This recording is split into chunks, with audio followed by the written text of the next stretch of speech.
FX6. I keep on screwing up the name for some reason. Anyway, welcome, Magnus here. If you're new to this channel, definitely consider subscribing. I talk about cameras in terms from video for DSLR and mirrorless purposes, but this time today we're going to talk about cinema and cinema cameras that have actually caught my attention, and it's really one. Now, for the longest time on my channel, and specifically on past videos, I have talked about Sony, and specifically their mirrorless line, and it has never caught my attention.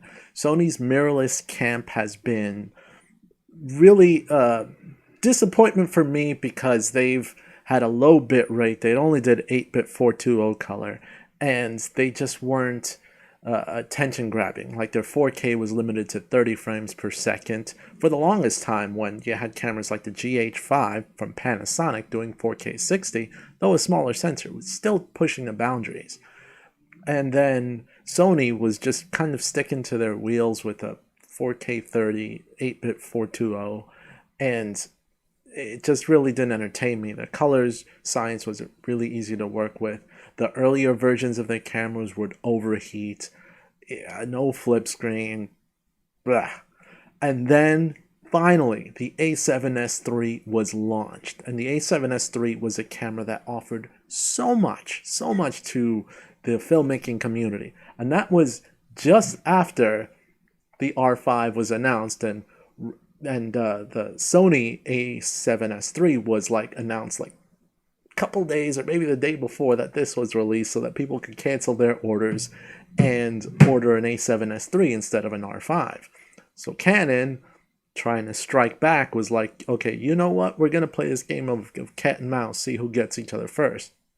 So Canon shortly thereafter releases or announces the Canon C70, which is in its cinema line, which featured 4K at 120 frames per second, dual pixel autofocus to an RF mount, so that you can actually finally use Canon's new line of lenses. And then they have a speed booster, although I don't like to call it a speed booster because speed booster is like a brand. To me, that is a focal reducer. A speed booster is a brand name that's associated with a certain type of focal reducer. So the focal reducer that Canon is releasing makes the C70 almost like a full-frame camera, turning it from a Super 35 sensor to full-frame sensor. I mean, and it doesn't overheat. Pretty much what you wanted in the R5. And that caught my attention, but I still kept my order of the R5. Now, the A7S III, great camera, didn't take my attention off the R5. The C70, great camera with great specs, didn't take my attention off of the R5. But then Sony announces today, okay, C70, we'll let you take the spotlight for a little bit. The FX6. Now, it's kind of like a sandwich version in between the A7S III specs and the FX9 specs, which are a bit more higher level, but that comes with a higher price tag. And Sony went right after Canon with this release, because Canon C70 was released or announced at like a $5,500 price tag, but the Sony FX6 is released at like close to just under $6,000. So it's pretty close. It's in that like mid-tier, in between DSLR or mirrorless camera versus a full-fledged cinema camera. And when I looked at what the FX6 offers in terms of specs and abilities, I was like, Sony, you have my attention. This camera has features that I would have wanted, and more. However, it missed the mark for me personally. Now, it's a great camera from what they've announced, but it missed the mark for me for one purpose. But I think it only applies to me when it comes to that specific spec need. But it all depends on you, on what you guys want. Now, what I'm going to do is I'm going to stop this video for a second and kind of go over a comparison of the specs for this camera. So let me switch the camera view, and right now I'm looking at the specs of the Sony FX6. Now here's what caught my attention about this camera. First of all, you have similar features of the recording capabilities of the A7S III that are put in here. You have DCI 4K, you have UHD 4K, and you have 1080p. Though I don't believe that the A7S III does DCI 4K. If you don't know what DCI 4K is, it's just basically a little bit wider ratio. It's a little bit wider ratio than UHD 4K. So UHD 4K basically fills your traditional 4K television screen, while DCI 4K is more of a true 4K, which actually stretches 4096 pixels across, which means it's a 17:9 aspect ratio versus a 16:9 aspect ratio. Does that have any benefit? Sure. You could kind of cut into your image a little bit more. It gives you a little bit more freedom to crop in and still get a 4K image. And also, it could give you kind of like a true cinematic feel because it's just that little bit extra wide field of view. So they threw that into here. But they also threw in interesting specs specifically for cinematography, such as an internal ND filter. But the ND filter on the Sony FX6, and I don't have it here, but the ND filter is kind of, instead of like a traditional kind of ND filter that comes down depending on how many stops of light you want to block, the ND filter in the Sony FX6 actually is like a variable ND filter that just smoothly goes from light to dark. And that, I think, is a huge benefit when compared to many other competitors whose internal ND filters is just switching the filters by stops, and you could kind of notice that, like, it coming in. That's how I pictured it. Anyway, so that's one of the benefits. Other benefit, of course, is that you get to output in RAW, but instead of like to an Atomos. But instead of an Atomos, if you don't know, is like a screen that could actually record video from an external source. And you could use it as a monitor as well, which is like super cool. And the latest Atomos recorders actually let you record RAW through an external source via HDMI, or in this case, this has the ability to output SDI video. SDI is a top-notch digital output that is far better than HDMI, and it gives you a true clean signal, and it can do it in RAW in those recorders. So beautiful, excellent. But it also has HDMI out. It's got a true XLR output, no mini XLR. This is full-size XLR. That's actually on top of the recorder. And you also get just a ton of other nice features in this camera. And what has me sold too is that it records to SD cards and CF Express Type A cards, just like the A7S III. And it really is just kind of an all-around decent video camera. And it's got amazing autofocus. So they threw the autofocus in there. And it's more than anything else, besides everything that I've just mentioned, it's a full frame sensor. So it's like A7S III jacked up for video. And A7S III is meant for video, but this is kind of like we're jacking you up until and making you very happy with the ability that you can do and taking away limits that the A7S III, which didn't have many limits, but the Sony FX6 takes them away. And it's got a built-in fan as well, so any slight little overheating concerns you might have had with the A7S III, which aren't really that many, are completely gone with this camera. So great choice on Sony. When you compare that, like I said, to the A7S III, A7S III is got, I mean, ton of recording modes in different formats, and most of these can be done with the FX9, of course. In fact, FX9, like I said, can do a wider format for you, so that you can get a little bit more room of a resolution in video, which is great. But the sensor sizes comparably are the same for both FX9 and the A7S III, full frame. So again, great specs on the A7S III that you have with your 4K recording capability. And the A7S III can record RAW externally, up to 60 frames per second through HDMI output. All great, all good. So let me get to the point. First, why is this better, or in my opinion, the FX6 is better than the Canon C70? And I love Canon. I don't own any Sony cameras, but this Sony camera made me go, you know what? Contender. Let's look at the C70.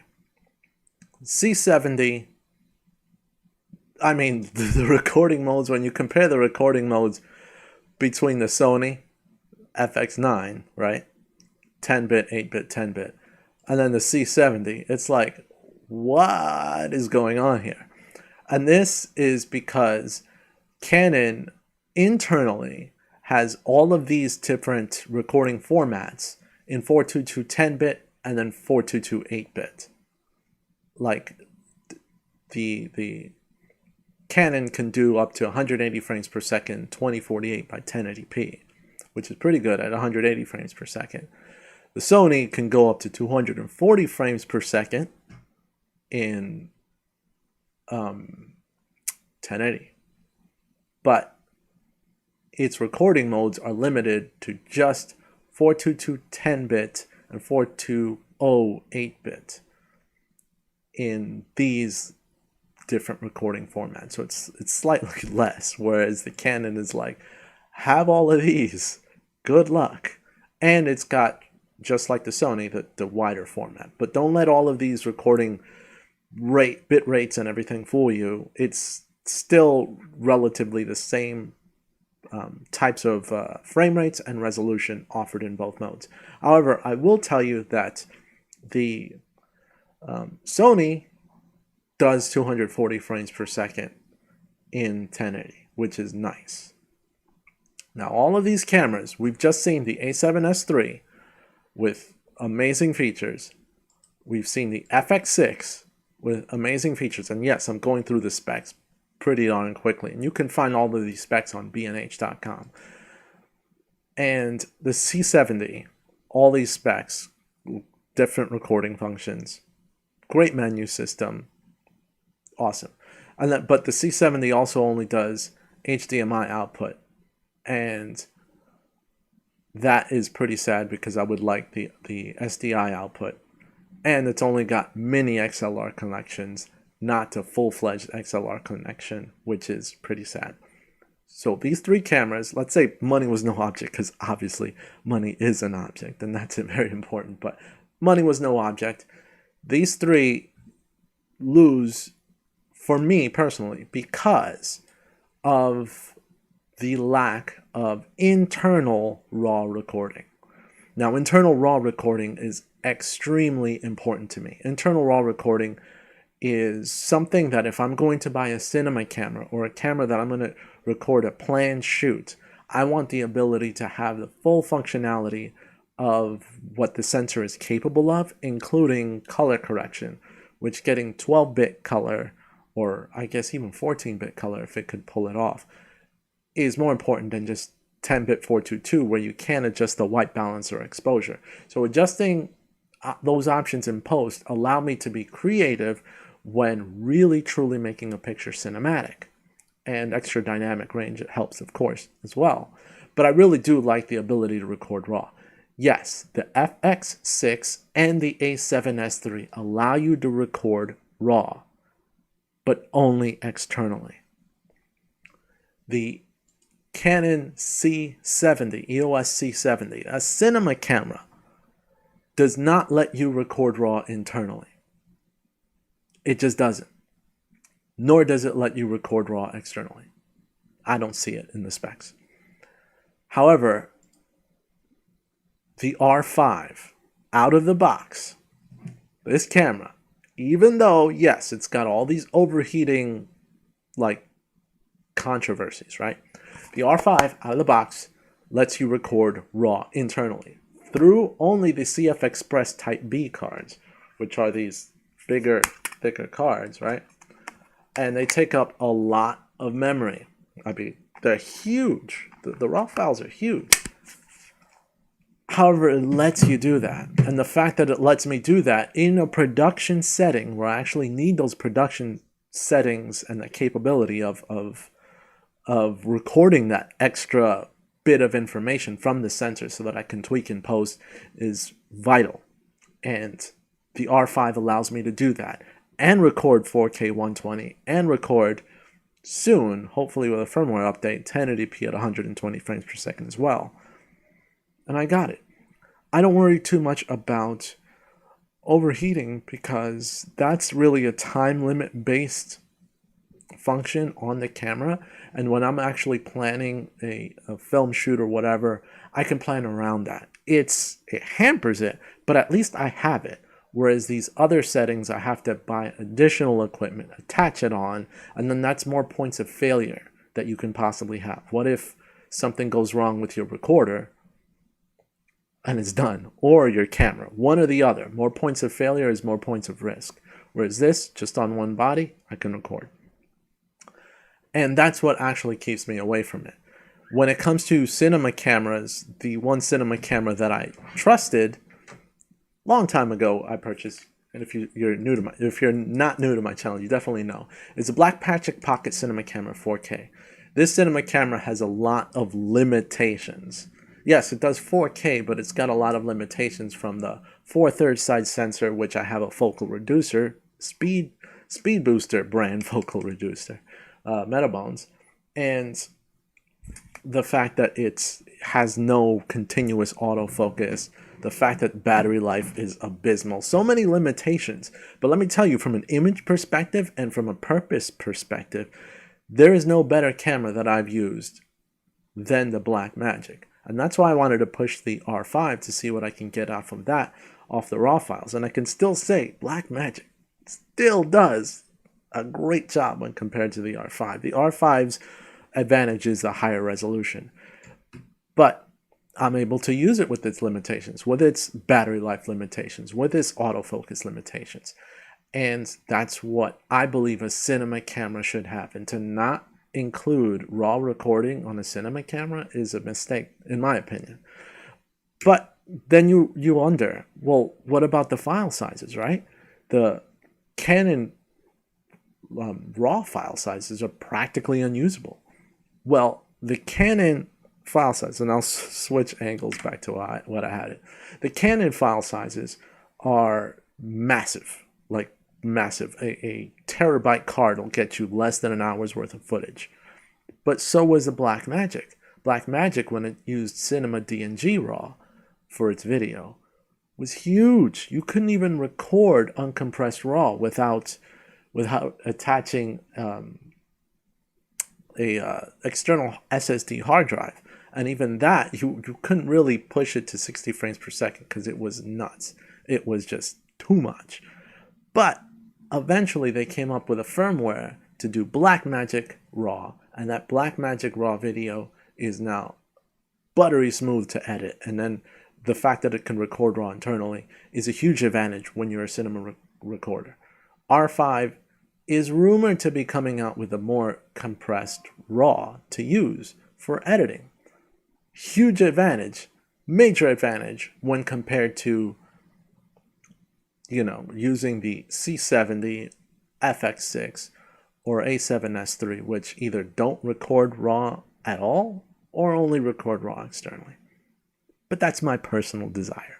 But what do you guys think about the FX6? I think it's the closest. I mean, if it would have had RAW internal, I might have considered either trading up to it, like selling some of mine, or doing something to get it, because everything else on this camera is top notch. And I'm really excited for Sony. I think they won this round, at least, of Camera Wars. 2020 is mostly not a good year, but a great year if you're a fan of cameras. But as always, if you like my content, definitely consider subscribing. Let me know if you're interested in a Sony branded cinema camera, a Canon, or any other brand. What's your brand and why? Why would you buy a cinema camera? and what really attracts you to those cameras. Let me know in the comments down below. And as always, like, share, and you can make my day if you subscribe today. This is Magnus, and I'm out. Thanks for this quick update. I'll have a few more camera comparison videos coming up soon. See you guys later.